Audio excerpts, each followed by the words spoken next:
Hi, I'm Hal. Welcome back to my channel. I just wanted to have a little chat about all the books that I ended up reading in May. I ended up reading 8 books in the month of May, which is obviously more than the past couple of months, just because I had a couple of books that I finished like really early on in the month as well, which I definitely think helped, because I did read some books that were pretty long this month. In total, kind of as a stat breakdown of those books, I ended up getting all 8 of those books out from the library. One of those books was a physical book, 4 of those were ebooks, and 3 of those were audiobooks as well. In terms of the first book that I ended up finishing this month was Sinister by KJ Charles. This is a gay historical Regency romance where we're following our main character, Guy Frisbee. He's the eldest son of a family who's kind of going for it. His mother ran away with the eldest son of the neighboring rival family, and then they end up dying in a car crash, and his father kind of turned to drink and gambling all of their money away. So it's just kind of Guy and Amanda living alone in this house on the charity of their aunt. They dislike the local family. The main person in that family that's still around is Philip Ravenswood. He mostly lives in the city, but he sometimes comes to their town a couple of times a week with his group of weirdo disreputable friends, and they have this party, and everyone's convinced that they're having orgies or worship black magic or whatever. And basically what happens is that Amanda goes out on a horse ride and ends up falling off and breaking her leg so badly that she ends up having to recover in the Ravenwood's home, and she cannot be moved because otherwise she might die. So Guy has to end up going here and basically chaperone his sister around these people who stay there. Hysterical shenanigans ensue kind of thing. He ends up having to actually interact with Philip and with Philip's friends, and they're just a group of gay men and also atheists and other things who obviously enjoy the opportunity to go out into this house in the countryside and kind of be themselves without anything else going on. This was really fun. I forget how much I enjoy a good historical until I'm reading one, and this was a great time. Part of the reason I did read this is that one of my friends who has read a lot more KJ Charles than I have was reading it recently and was basically telling me the plot of this story, and I was like, oh, that sounds really fun. So then I picked it up as well, and we were both correct in that it was really fun. I do think it's always funny reading something after you've been given a funny plot summary by a friend and just realizing the things that they've picked up on, or even if it's just at the point that he was telling me what had happened so far, he mentions the current event that's going on, and then when I get to that point, I'm like, oh, I thought that this was going to take a lot more of the plot than it actually does. So yeah, obviously there was that going on, which was really fun. I really enjoyed, specifically in this book, there was a lot of talking going on between the characters. Philip and Guy spend so much of this book talking about their when they're gonna have their relationship, about the relationship and what that looks like. And both of them have other responsibilities and other relationships that are also important to them, and how do they negotiate that fact, and things like that. And I thought that that was really fun and something that I hadn't seen in this kind of book, of just actually we're gonna negotiate what you having your first foray into what a gay relationship looks like and things like that. But yeah, it was a really fun time. I did read this as an audiobook, and there are sex scenes in this, which is a great combination when you are reading this book on your lunch break at work. So that's something to look out for. But overall, I ended up giving this 4 stars. I just had a really fun time with it. And yeah, would recommend. I'm definitely going to check out some more KJ Charles work probably going forward. I had a really fun time. What's not to love? The next book that I read was Evocation by S.T. Gibson. This is the one book that I read as a physical book that I got from my library. I usually do try and keep the physical book around to like show you, because I think like the cover for this book is gorgeous. But even though I had it for like 3 months by this point, when I actually read it, like it was then due back because someone else had had it on hold. And I'm nothing if not polite and kind. So I don't have that on me currently. But yeah, this is an urban like fantasy book. I will say I did pick this book up with the like bitchiest, most annoying of intentions, which was I had seen people like pick up this book and let's say generously give it mixed reviews.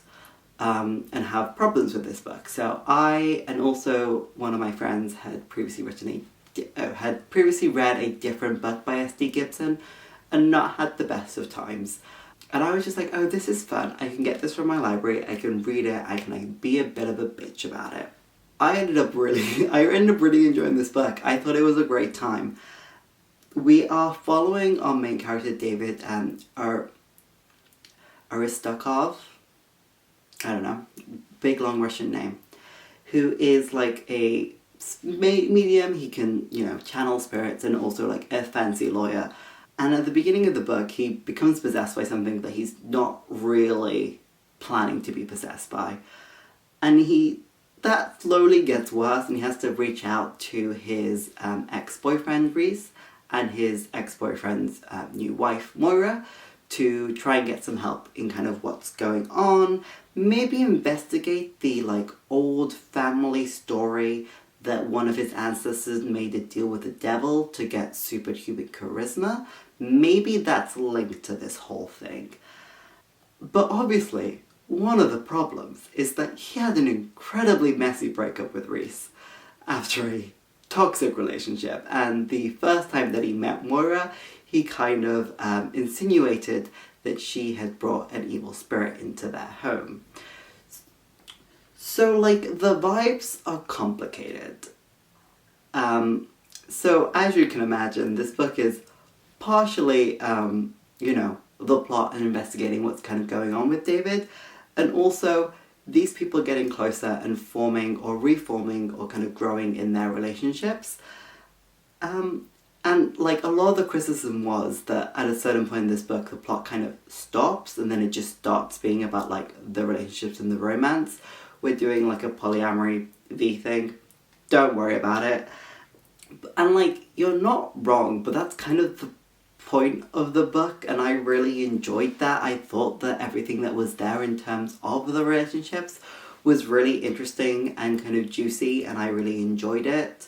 My main criticism that I had with this book is that it's an urban fantasy. That's not a topic that I tend to read a huge amount, and when I do, it tends to be older urban fantasies. So reading books and seeing very like modern, like a couple of years ago, like phrases and things like that was kind of cringy and off-putting for me. Like, I'm not gonna lie. Because I mainly read historical fantasy stuff, like that's just not the vibe that that's just not the kind of books that I pick up.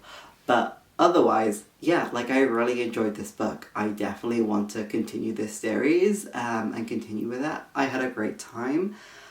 This is one of the ones where I think it's like on that 3-4 star line, but I'm rating it as a 3 just because of like, so, you know, it's not a perfect book, but I had a good time. I was pleasantly surprised. I could not be a bitch about it. The next book that I read was The Woods All Black by Lee Mandelo. This is an adult historical like horror novella. We're following our main character Leslie, who comes to this like town in Spar Creek as part of the Frontier Nursing Service, so we're kind of like immediately post a World War. Don't ask me any further questions. I think post World War II. There's references to, you know, Weimar Germany. Leslie is kind of the intersection point between like lesbians and like trans masculinity, which is, a thing that has always existed and continues to exist, and is facing that like hostility from this quite religious town of like being a failed woman. He's there as part of the frontier nursing service to provide vaccines to the women and the children and assist with like difficult childbirth and things like that. And basically, as he spends his time in this town, tensions rise, the woods get creepy, things get, more serious and things like that. I have very mixed feelings on this book. I felt like all the historical stuff was really interesting. We meet some other characters as well who are queer and have, different things going on to Leslie. There's kind of a romance as well happening with this book. And like parts of that I also enjoyed. Even though this is a novella, there are sex scenes as well in this. But like, I didn't find the horror worked for me. It like wasn't the woods and stuff, everything there, like if it was more of like a folklore horror, that wasn't like creepy and weird enough for me. If it's more like religious horror, that also didn't work for me. I don't even think you could call this like a revenge thing because of what happens at the end of this book. I just don't think there's enough of that going on. And like there is a supernatural element in this, but like again, I didn't find it that horrifying.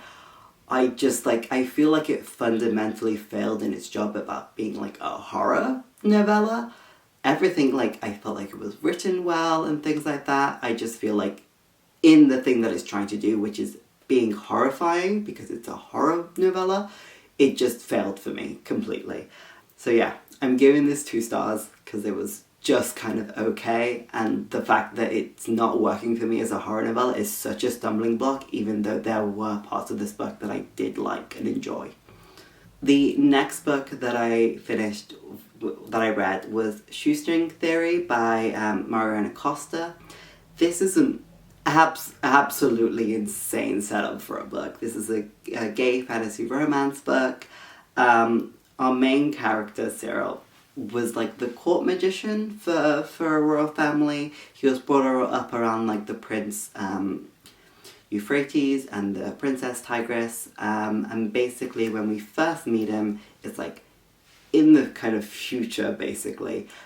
Euphrates has taken over, he's a bad king, the world is kind of falling apart, Cyril is depressed, and he is like, okay, I'm gonna sacrifice myself and move myself back in time to before Tigris, who is the princess who's meant to inherit the throne, dies from like a wasting sickness, and then I can kill Euphrates, even though he is my husband, and everything will be fixed. Except that when he does this spell and goes back in time, Euphrates has also time traveled back in time with him. So they're now in even more insane games of cat and mouse to try and like fix the situation and not get to the point that he knows that they're gonna get to in the future. And like, yeah, so that's the setup for this book. It's insane. And like, yeah, there's various things going on. There's things in this which are really kind of quite funny and like stupid and just a fun time. I had a really similar feeling reading this book as I did when I read the Ornithologist's Field Guide to Love, which is, this is so silly and so stupid. And this book is just kind of okay in terms of a technical aspect, but I'm having such a fun time reading it. The only other gripe that I have with this book is that there is a character called Shoestring in this book, and Shoestring is a familiar, and he is an Abyssinian cat. He is described as quite large, which it's a magical familiar. I guess that's fine. But his fur is also described as like being messy and shaggy and kind of like lynx-like. Abyssinians are famously a short-coated breed. They look like this. I don't know what you mean by this. You could have just described, like, if you wanted a lynx-like tabby cat, you would have been much safer going with like a New Forest cat or like a Siberian cat, but definitely like a Norwegian forest cat. Sorry, that's what I meant. You would have been much safer with going something like that, which are big, fluffy, scraggly cats that kind of look like mini lynxes, but you had to specifically describe this cat as an Abyssinian, and I know what Abyssinian cats look like. So that took me out of the story. I could not believe what you were saying. But yeah, overall, I gave this book 3 stars. Had a good time. Insane setup and plot of the book. There's even more that I'm not saying because I think you should just go in with like that bit of information. The next book that I ended up picking up was The Salt Grows Heavy by Cassandra Khaw, which is another adult kind of fantasy horror novella. We are following our central character is like a mermaid type creature. She was originally taken onto land and made and forced to like marry a prince and have children. And after the birth of her daughter, she's now like free, leaving a brain of destruction kind of behind her. She meets a plague doctor on her journey, and they travel to like this weird little town in the middle of the forest, and kind of things get weird and creepy from there. This is like what I wanted from The Woods All Black. Like this was like a creepy little horror novella that worked for me.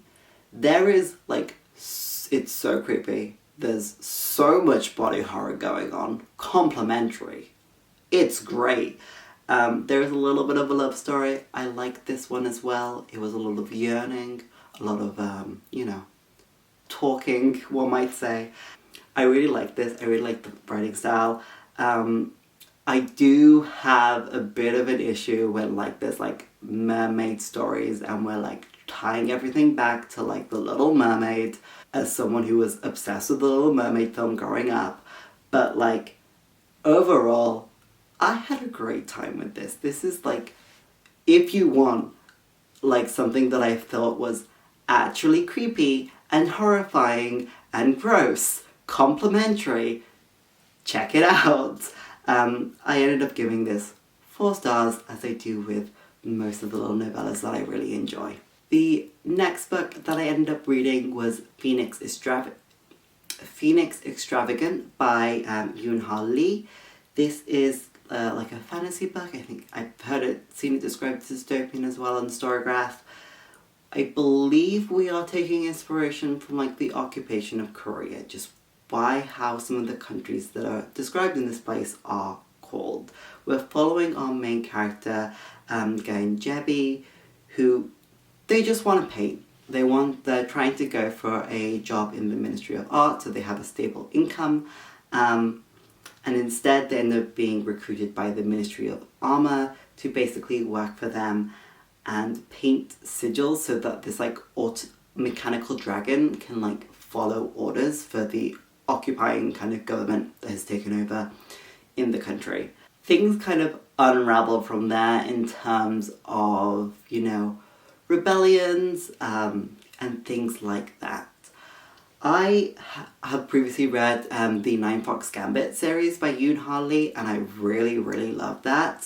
I had high hopes going into Phoenix Extravagant, and it unfortunately did not live up to those high hopes. Like, I do think that the writing is still really good. I liked Jebby as a character. I just felt that a lot of this story was just happening to them and they were failing to like take action in the plot and things like that. Especially when we do get a little bit further in terms of the plot and what's going on. But I thought that some of the thoughts and some of the themes were really interesting, and I'm definitely, I still like Yoon-Ha Lee as a writer, and I'm still would be interested in whatever he publishes next and things like that. But yeah, overall I gave this 3 stars. I was wobbling on it, but then I was like, if I've given Shoestring Theory a 3, this also deserves a 3. Disappointed, but like still good. Might work for other people, but didn't really work for me, I would say. The next book that I ended up finishing was Red Sister by Mark Lawrence. This is the first book in a adult fantasy series, which I am continuing, and it's very like classic fantasy. We're following our main character, Nona Grey, who is like literally saved from the gallows. She's an orphan. She gets taken into this convent where she is learning about her like powers and growing and learning more about the world and being important in like prophecies and things like that. You know, we see her in a couple of classes of this convent and she's kind of getting older and learning more things, making friends, things like that. What I think is one of my favourite parts about this book is that it's a very classic fantasy setup and it's written in a very fantasy way, but we're in a sci-fi book. In a very real way, we're in a sci-fi book.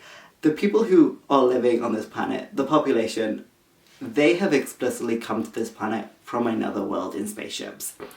The planet is orbiting a dying star and like the ice poles have like grown bigger, and that's one of the stresses in this world, is that at some point is the ice going to completely kind of cover over the space that is livable? What are we going to do? And things like that. I really enjoy secret sci-fi fantasies. I don't know how to explain it, but like a fantasy story that's a sci-fi that's written as a fantasy story, or a fantasy story that has like secret sci-fi elements. Famously, The Adventure Stone Balance is one of those, and I love that story deeply.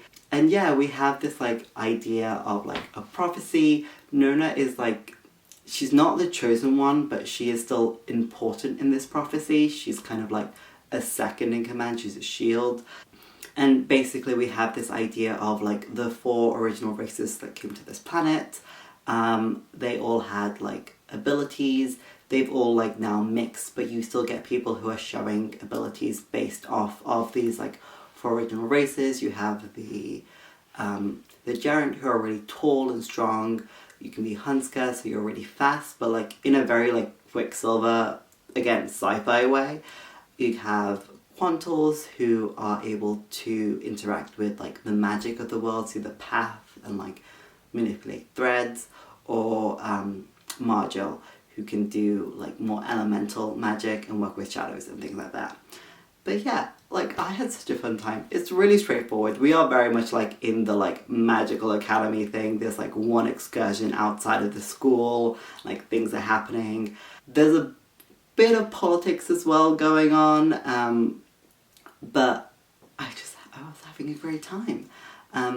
We do start off this book and like Nona is like 8 years old, and I feel like that should have been bumped up a couple of years. Like, I know she is still definitely a child, but in a very classic fantasy mood. I'm like, this child needs to be at least 2 years older than what you've written on this page. But yeah, having a great time. I'm now reading the second book, and I'm, again, having a great time. Which is, like, fun, because I have read most of another series by Mark Lawrence as well. The library series, so the first one's The Book That Wouldn't Burn.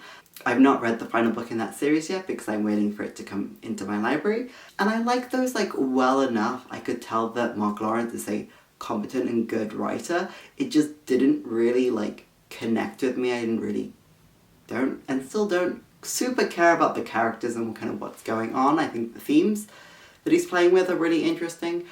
So it was nice to go to like an earlier book series by him and go, oh, this is so much more up my alley in terms of like a book series that are like a concept and things like that I'm really enjoying and having such a fun time with. But yeah, I really enjoyed this. I ended up giving this book 4 stars. I had a great time. And then the last book that I read this month was The Bright Sword by Les Grossman. This is like 680 pages. So this is an adult historical novel, which is very much about Arthuriana. We're following our main character Colum, who's like a young knight, and he's really excited to go to Camelot and like hopefully become a knight of the Round Table and leave where he grew up on Mull.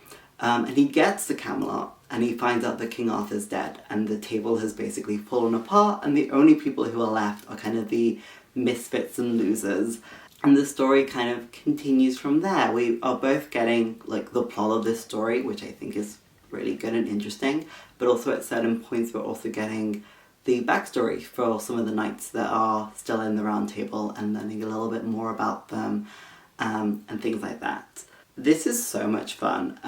Something that you do find out a little bit more in the author's note is, you know, obviously with this book, Lev Grossman is really playing with the history of Arthuriana, and with that what I mean is this is like set in time in like 600 CE, which is where we have the first records of the King Arthur story kind of existing.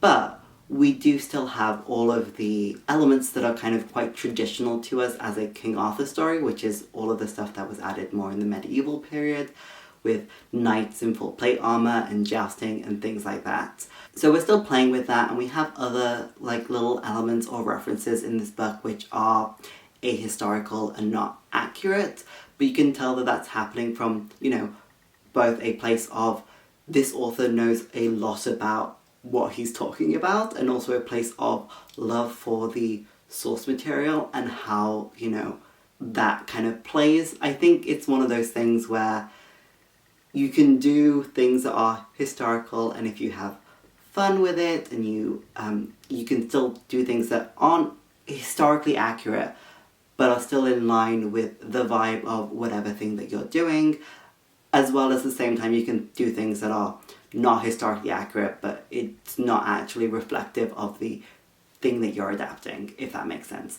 An example of this, in my opinion, is that like the costuming in the 2005 Pride and Prejudice is not accurate to Regency costuming.